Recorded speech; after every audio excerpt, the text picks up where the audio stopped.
కూడా చర్య తీసుకుంటాం. ఇప్పటికే షోకాజ్ ఇచ్చామని కూడా వారు కూడా చెప్పడం జరిగింది. Thank you. తప్పకుండా వెళ్తా. ఎందుకు వెళ్ళండి?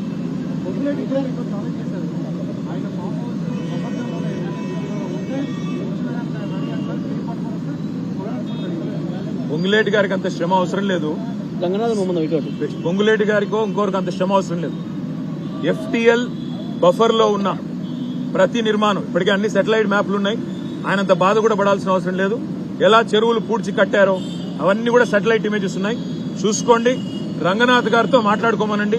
ఎక్కడెక్కడ FTL లో బఫర్ లో ఉన్నాయో వాటిని కొట్టడం ప్రారంభించండి.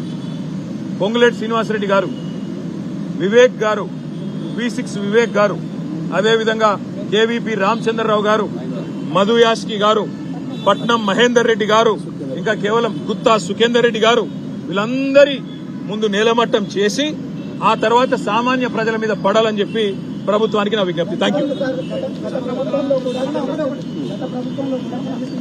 ఎక్కడ ఏం జరగలేదు. Thank you. రాష్ట్రంలో ప్రతిపక్ష నాయకులు పెద్దలు బీఆర్ఎస్ పార్టీ అధ్యక్షులు కేసీఆర్ గారి ఆదేశం మేరకు రాష్ట్రంలో రైతులను మోసం చేస్తున్న ఈ ప్రభుత్వం మీద,